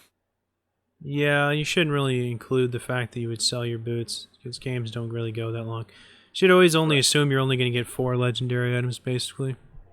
Exactly. That's a good way to think about your mythic bonuses as 4 at full builds. 4 times whatever the bonus is per legendary. And then the same with Night Harvester, which its mythic passive is also the same as Gore Drinkers with the +5 that it used to have. And now it's getting another 10 on the top. I mean, that's a lot. But I think Yeah. the biggest one is this change to Thornmail, which has been like really weak. Its reflect damage has been super fucking weak ever since they made it not just straight up reflect 10% of the damage people do to you, like in the old days when it would actually kill people that hit you. This would be This, good for the few champs that actually want to build like full armor and obviously health against someone. yeah, I really Um, like this. I think this effect has been super fucking weak for way too long, and I think I like this a lot. I agree. I remember before they changed it, and I think it was around season 6, 5 or 6. Before that, the Thornmail I think reflected 30% of damage that you took back to the attacker. I don't remember how much it was, but when someone crits you, it hurt. It wasn't like some complicated like base amount plus your bonus armor. It was just the amount of damage that they did to you was reflected back. And Yeah, I would that's what build I that said. on all my tanks. One other final change that I thought was interesting was Spirit Visage. Magic resistance increased from 40 to 50. And this is something that was not directly hit last patch, but was indirectly hit by the nerf to all the healing in the game. So first of all, I think this change was necessary to buff Spirit Visage. And second of all, it does become interesting in terms of if you see a lot of magic damage, in particular on the other team, this may actually shunt you or encourage you into picking a champ as you see the other team's draft filling out with a lot of magic damage champions into a champ that would naturally want to build Spirit Visage anyway. Someone like, let's say, a Vladimir, who normally is not thought of as a great magic resist champion. But the fact that he's going to be building this anyway, and it has more magic resist now, 50 is not an insignificant amount, may make you think twice if you have a really good pool of champions about taking who you were going to take, and maybe take somebody who wanted Spirit Visage for the self-healing in the first place. Take that also as a magic resistance champion, and see how it works. So that was all of the really interesting changes in the items for me. Anything else you wanted to talk about? No, that's pretty much it. Yep. Okay. Lastly, they made a small nerf to the outside, the outermost ring of turrets at the very bottom here. I guess they thought they buffed it too hard. I haven't really This is seen those in action that much since they made this change, but I was pretty happy that they were really strong. I should have known yeah. better. As long as they don't do anything to those Nexus turrets, take away the power they gave them last patch, I'm happy. This is a very small hit to the base attack damage of the outer turrets. And really, I think it's okay, because I've definitely seen times where you just accidentally step into range of the enemy turret, and you lose like a third of your health at the beginning of the game. The the damage will still be there from the turrets if somebody is trying to dive you early on or really get greedy, or you manage to make a great play and pull them or bind them under a turret. That will still be there. But it was maybe a little bit too much just if you accidentally step in range. And I think that moving it to 162 at level 1 or at the beginning of the game really is a pretty good place for it. Alright, now that we got all that out of the way, we're finally going to move on to the funnest part of these changes, and What you're all here for. that is talking about a new champion. So I'm going to move over to her champion screen thing here, and this is what she looks like. Alright. Now, first thing I want to say about this champion is when I first started hearing stuff about this champ and seeing stuff, and I didn't watch like all 15 or 16 of those fucking like reveal videos they did. I only watched the one where she like talks to Kaisa or whatever. I actually thought this was going to be more of like a control mage along the lines of like Orianna, Azir, Malzahar, Anivia. I did not expect her to be some kind of AD off tank, AP off tank kind of Gwen Fiora type, in my opinion. I did not think that that was what she was going to be. I thought she was going to be way more mage-like. So when I first got my hands on like all the numbers and descriptions of these abilities, I was kind of taken by surprise a bit. Yeah, that must have been a big surprise to you. She doesn't totally look like she would be someone who would rush in, although again, this is not her true form, right? Um, No, she's I, totally someone who would rush in. I do love the fake face, the mask, whatever you want to call it. It looks just like so inhuman, so angry. It looks almost like a combination, some like unholy crossover between Voldemort and Hillary Clinton. Um, I I love it. I love the design. I actually thought it kind of looked like Rek'Sai when she switched. Yeah, but in the quote unquote human form, I actually really like just the aesthetics that they gave to her. I think it's one of the coolest looking Voidos that they've ever made. Alright, I'm not gonna like specifically read all these changes. I'm just gonna go over what the gist of it is, and I have to think that they intended this champion to jungle because that's the only way this passive would be super good. And she just gets more attack speed for every takedown and large monster she gets. And the size of the stack also scales with level. And points in her ultimate also make this more potent because it's a rare total attack speed buff instead of a flat attack speed buff on her ultimate. We'll get down to that later. That's a really good point. And so just to add on a tiny bit to that summary, after she uses abilities, she's going to get these very strong bonus attack speed buffs that fall off as she hits people. Whereas when she gets takedowns on champions or large monsters, she's going to get these very small but permanent attack speed buffs to her game. So they're really two different types of stacks. I don't feel like the explanation in the passive or some of the champion spotlights really highlighted that well. Nope. Yeah, this is basically going to be just like kind of a Master Yi-ish champion with just a bit more tools than Master Yi, to be honest. She's just going to be one of those DPS check champions that's kind of just going to be all up on your nuts, and she's just going to kill you or she's going to die herself. And I honestly think while there is, as we go through these abilities, there's going to be a good reason for her to like build like AP, but in my opinion, I think she's going to settle as like kind of an AP off tank or like an AD on hit off tank, in my opinion, because I think just going like full attack speed and crit or whatever, going full AP, I think is actually going to make her like way too squishy, honestly, even though I think she'll still do a ton of damage. Yeah, I think you might see a few clowns building AP, and maybe a few of them will make it work, but I agree with you completely in that. I think she's going to be AD on hit. It's hard to tell how much tankiness she's really going to want to add to her kit. I don't know if there's going to be room for it with how beneficial some of the on-hit type of items will be.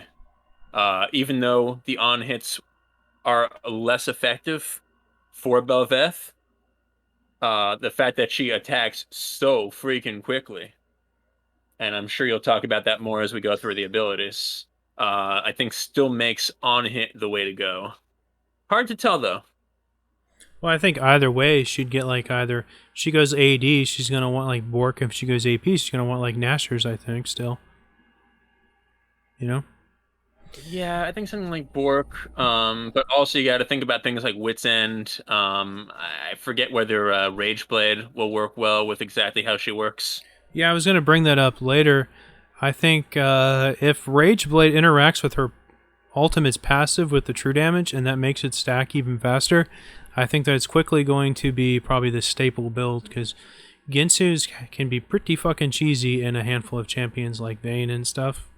There's so many special cases and edge cases and exceptions for Rageblade that it's hard to keep track of who's good with it and who's actually terrible. But My initial instinct is that it's gonna work with her ultimates on hit true damage. yeah, I mean, if it does, this is going to be pretty insane. And just off the top of my head, I'm thinking like if I was playing her today, I'd be like Bork, Ginsu's, and then straight tank. Honestly, Really, not Kraken Slayer. no, man. Really? I think she has so much built-in steroids on her kit. I think she'd be doing just perfectly fine with those two items. You know, there's a lot of champions that have such a good kit in terms of numbers that they don't really need a ton of bonus stats from items for like AD and stuff. Plus, both those items give attack speed. Right, but I feel like when you're attacking this quickly, I feel like that there's no reason not to take Kraken Slayer. It would be like not doing so on Tristana or something. That's really interesting. It's two different theories or ways of looking at how to build a champ based on what they offer. But I'm really surprised to hear that you don't think that Kraken Slayer is the way to go. No, I think one of the off-tank mythics like Sunder or Stridebreaker, or just straight up one of the tank ones like the Chem Tank or the hell is that? The blue one called? Rhymeforge Cape or whatever? I forget what it's called. It's had like 8 different names. Yeah, the one that's like Sunfire. It's Frostfire Gauntlets, right? Yeah, something like that. I feel like, and even for good measure, you could throw in like Titanic Hydra. That's on hit too. So I don't know. The most convinced with Divine Sunder, I could see that one working, but that still does have a cooldown. Yeah, I mean, you're bringing up an interesting point because tankiness will be useful to this champion. Yeah, but after we explain how her Q works, I think having a Sheen effect item is going to be pretty practical too, because that's going to apply on her Q, just like Aurelia's Q. Anyway, let's get into that Q. And the first thing I'd like to mention is there are incredibly few champions in the game whose Q is their mobility spell, and even fewer still where their mobility spell is also their like main damage ability. And those I'm only thinking of like Fiora and like Vayne off the top of my head. There's other champions that have a mobility spell for their Q like Sejuani, but that's not also like their main damage ability. So it's pretty uncommon. Just throwing that out there. Yeah, that is pretty rare. I'm trying to think of I can't think of any offhand either. That's a great point. So go ahead.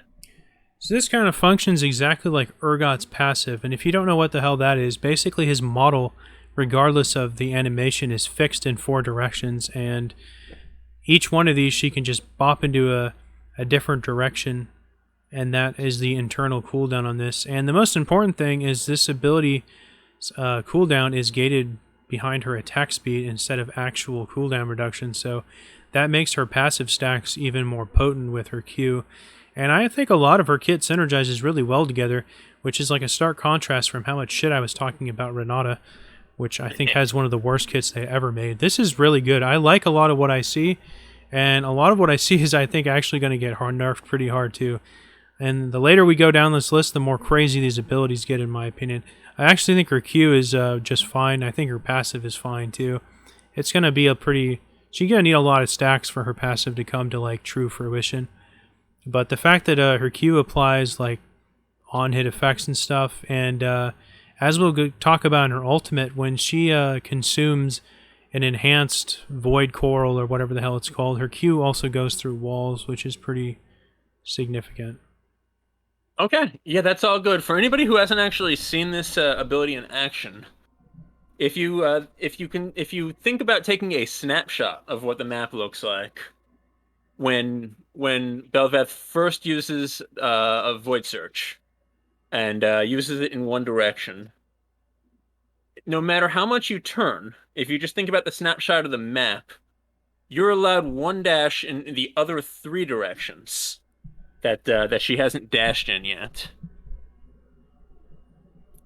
So those are basically there's a 1 second cooldown between any dash, but to use a dash in the same direction, you have to wait the full cooldown, which is 16 to 12 seconds.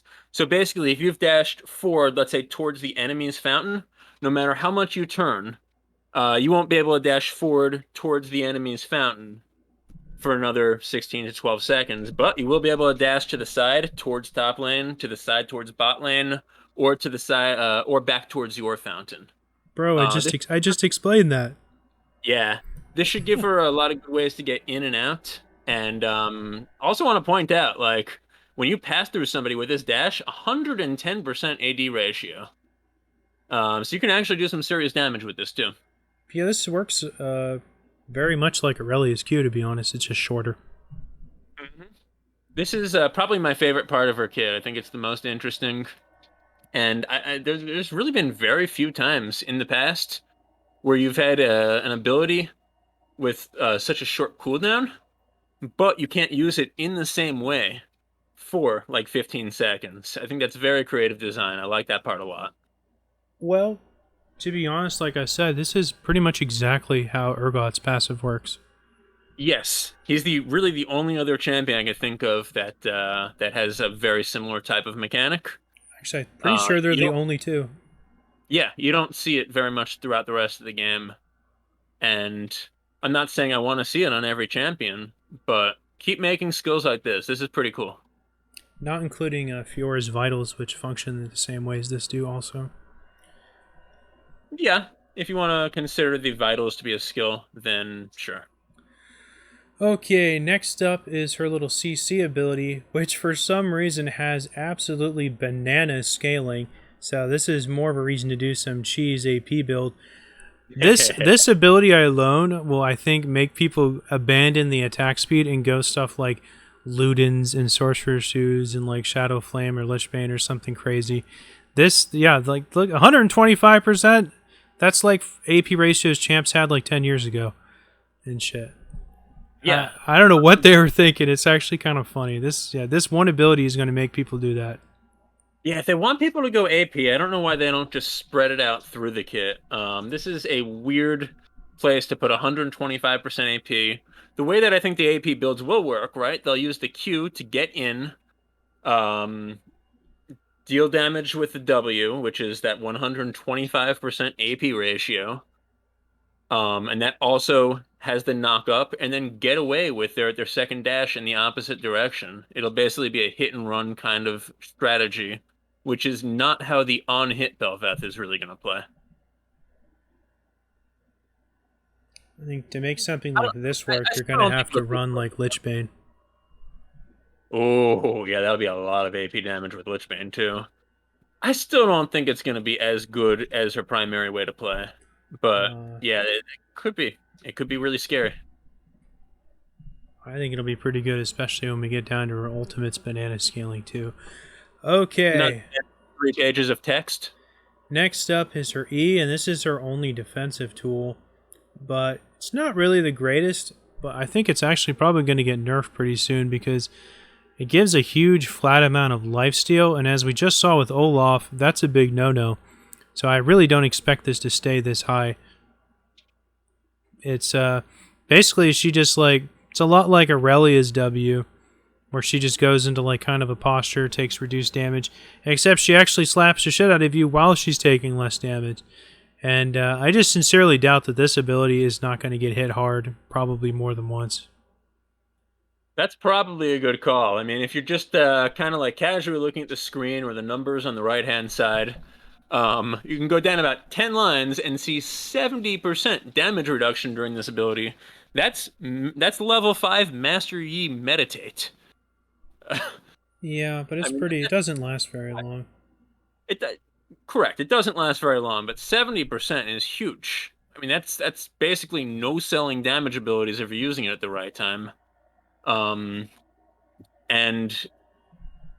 it's a defensive ability with a lot of power in it. It is true that she needs to get in, get very close, and stay there for a long time to be able to work up the stacks throughout a fight and really become effective. But 70% damage reduction at all ranks seems really powerful to me. And I think this might be part of the reason that she's going to be overpowered. I agree with you that that's probably the skill that's going to get hit the most when they have to nerf her. Honestly, I could think of a case for them nerfing any of her abilities, honestly. I think they're all pretty damn good. I think she's There's going one to... interesting thing here that I wanted to ask what you thought. Unlike most of the other modern champions that they design, they actually have auto-targeting on Royal Maelstrom, on her active. So instead of just choosing an enemy to slash at a bunch of times when you're using this, it automatically chooses the nearest enemy with the lowest current health. Which is sometimes, and probably most of the time, who you would choose anyway. But they're not even letting you choose someone else. Do you think that's because she has so many other mechanics going on in her kit, like you're going to be using the dashes in all the different directions, that they just wanted to make it a little bit easier to play her mechanically? I don't know. Why do you think they don't let you choose a target on Royal Maelstrom?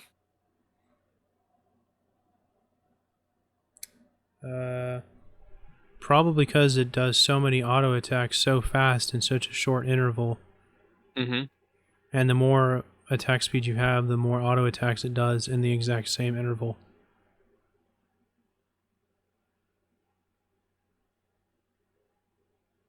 So you think that's why they took away the target ability of the skill? Well, you tell me. It'd be pretty hard to switch between targets 9 different times, basically over 1.5 seconds. I'm just saying being able to choose the first target. I think it should just be the closest. I don't really know if this isn't explained carefully enough to differentiate between who's just the closest and who's the weakest. So I think they should Right. just make it whoever's the closest. Yeah, I mean, I'd be fine with Or, that too. or whoever's the weakest, not both. I don't know what that I think what means. they do is they basically have like a circle around her. You can see it says here effect radius 500. Yeah, I So I saw think it in the video.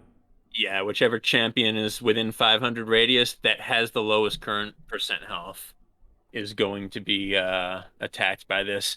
I don't know. I just thought, unless they're trying to make her a little bit more mechanically simple, because you're already doing all that fancy dashing with the Q, that they should just let you pick whoever within the range you want to attack with this ability.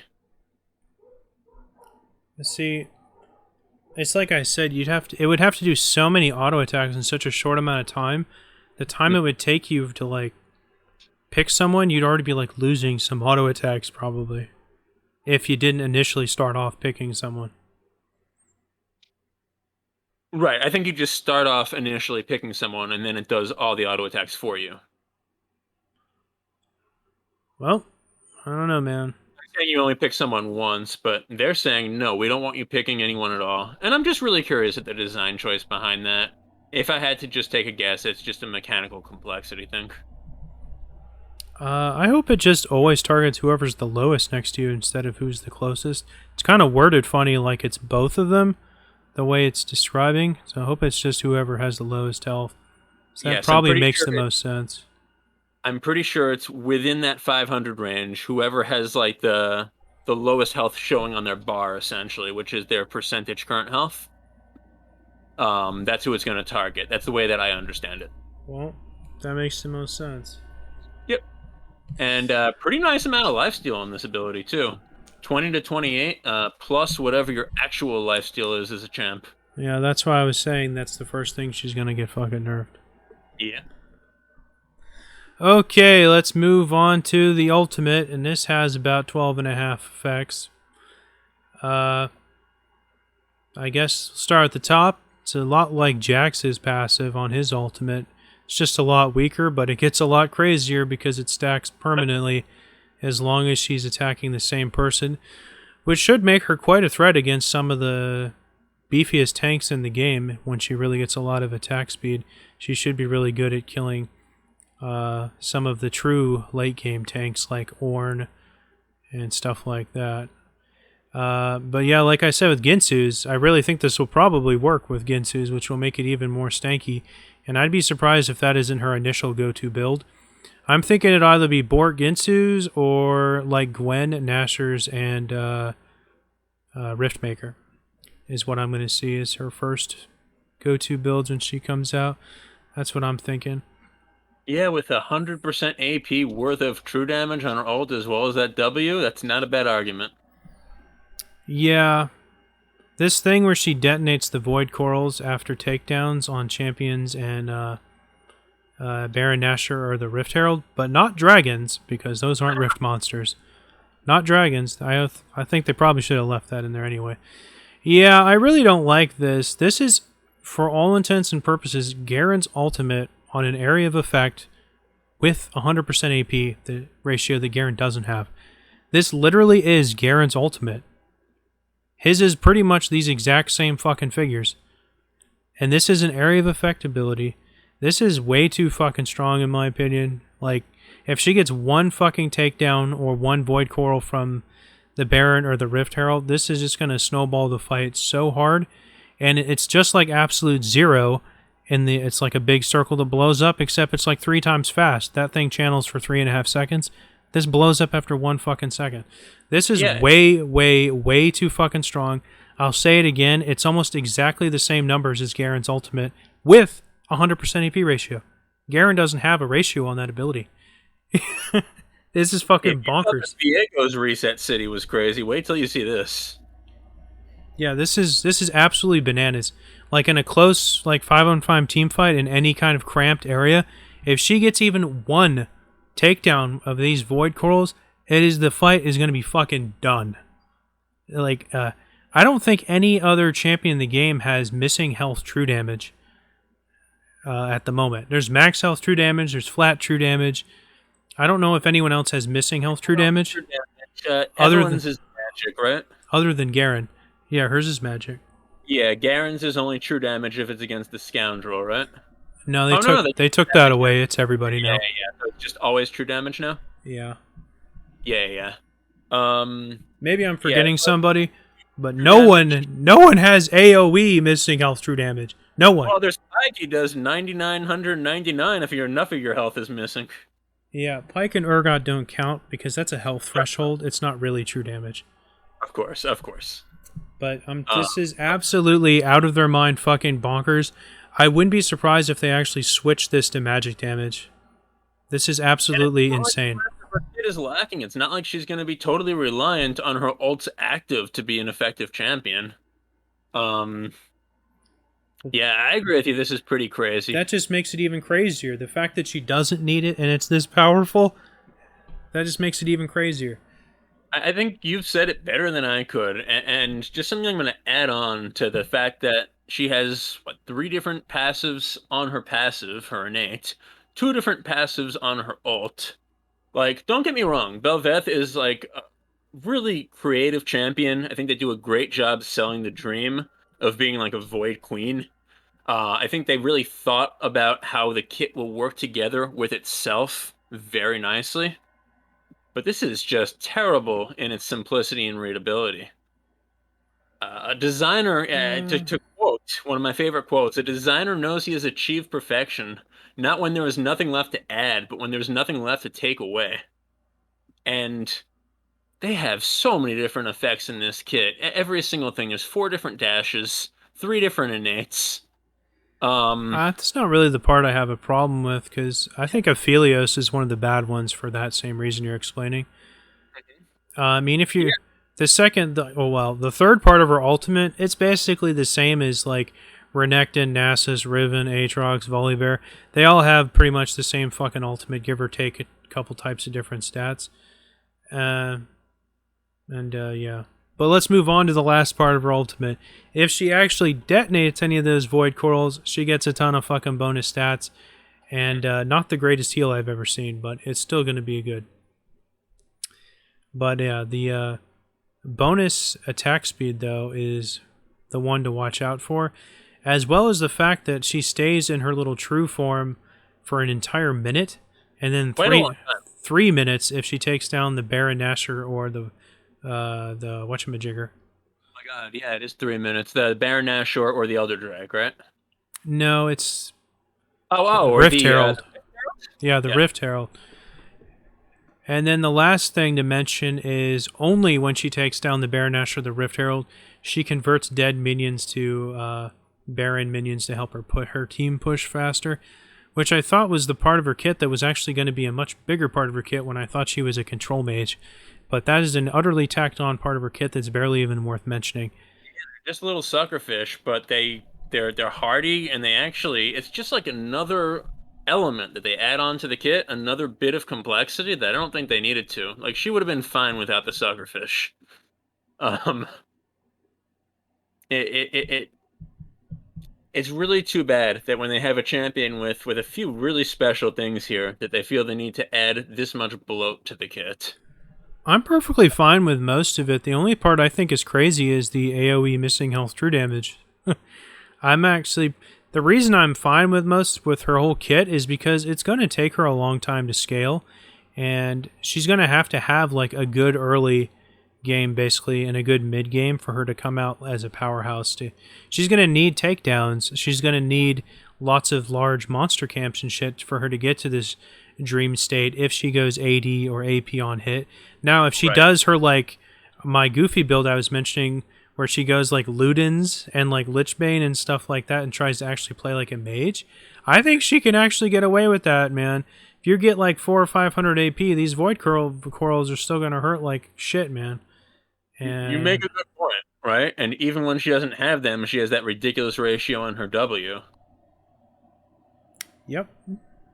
I don't think that you're totally wrong. It'll be really interesting to see where the balance point actually comes out, because she does have the onus of actually getting in to do her damage, and that's usually not what you want to see from somebody building things like Ludens and Lichbane. Sure, it'll work on something like Echo, but there's a reason AP Shyvana has to hit you from 1300 range to be effective and can't just walk up to you. Yeah, that's why I'm not really too worried. This is why the only part of her kit I'm worried about is the AoE and missing health true damage, because her dash on her Q is very short, and she is going to be a very squishy champion, to be honest. And that's why I was prognosticating my like Bork Ginsu's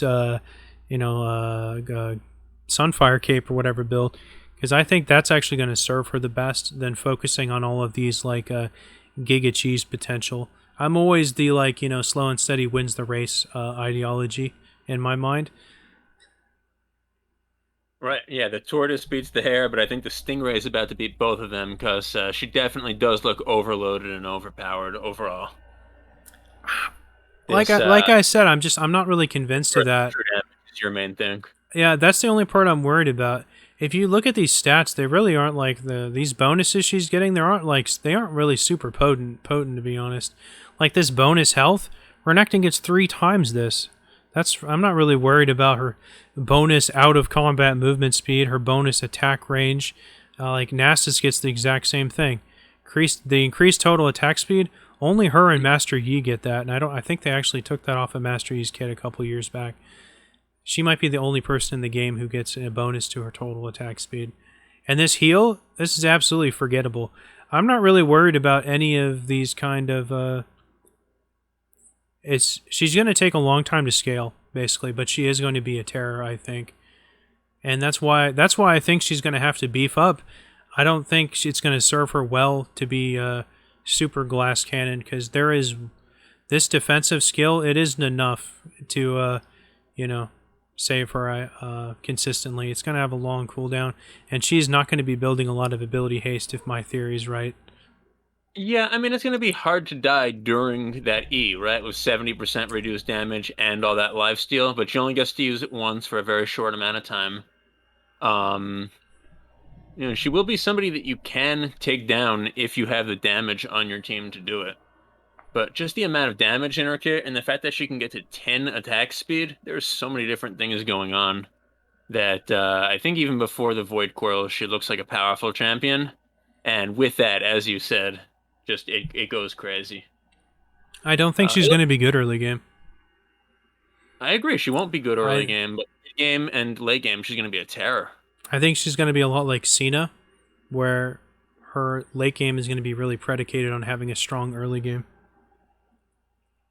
Yeah, I mean, even I think some of the champions like Yi that we were talking about, right? He's not a good champ early game. But once you get over that threshold and you have a couple items and you can make use of all that attack speed, man, it's pretty crazy. So, yeah, she's one of the hardest champions to actually judge just from seeing the abilities. You really need to see how she's going to play because I think it's going to be so much different than a lot of the other champs in the game.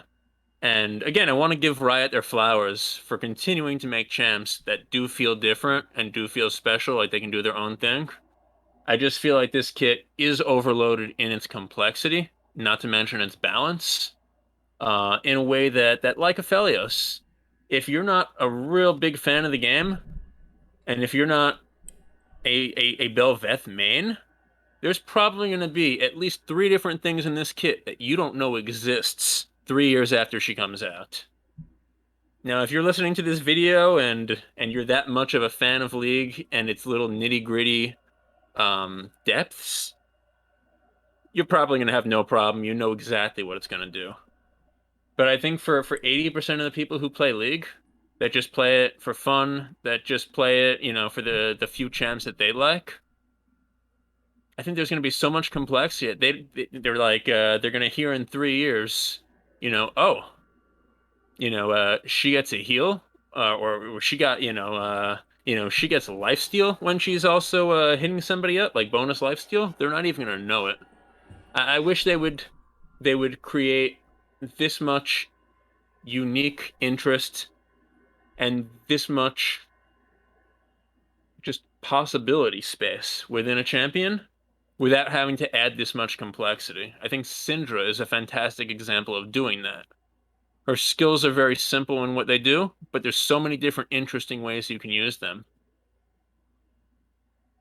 So good job making something unique here. But man, I mean, this is like 5 pages of text to actually read what all our abilities do. I think a lot of people have a problem with that, but it don't bother me. Absolutely. Like if you're one of the hardcore 10%ers who just really love exploring the very deep details of what a champ does, this is probably right up your alley. Last thing I'd like to mention is, taking into account of her passive, I have a hard time believing she will ever be able to go anywhere other than jungle, to be perfectly honest. 100% agree. This is a champion that is absolutely designed for the jungle. Will we maybe get one of those cheesy AP builds mid? Maybe, but yeah, this is a jungle champ. And then, last but not least, lethal tempo or bust. Definitely. I could see Conqueror, though. Thank you for your public service announcement on that one. I could see Conqueror. I mean, you stack it up basically instantly, so Conqueror's probably would be okay, too. That's true, but lethal tempo just will give you so much. Because I don't think you're usually going to be at that 10 attack speed constantly. So to just give you a lot of bonus for what your Champs kit already wants to do, I would think lethal tempo will be by far the best rune. Oh yeah. But yeah, the argument for Conqueror is interesting. All right, that was a lot about Bel'Veth. Anything else you want to say there? Because I'm winded. No, I mean, I think combining Garen and Nunu's ultimate's just a bad idea, man. Doesn't seem smart to me. That's a funny thought. Yeah, if you're listening, let us know what you think about Bel'Veth in the comments. If you see her in play, whether she really does seem like that late game terror, whether she seems like a fun champ to play, because the little bit of video that I've seen, she does look really fun. Oh no, I'm impressed by the design, and I like everything. It's complete polar opposite of how I felt about Renata. Complete polar opposite. I have never been more disappointed by a champion design than when I saw Renata. This is just a complete 180. I love everything. Even though I thought she'd be a mage, she's not. Yeah. It's still really cool. I like the thing where she changes forms and gets the Super Saiyan 2 by getting the Baron or the Rift Herald. That's cool and all. And very unique champion, and like you said, unlike Renata Glask, it is good to see that they really thought about how every single part of the kit is going to work together.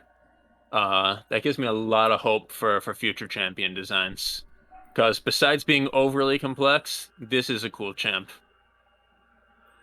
All right, and with that, I think we'll wrap this up.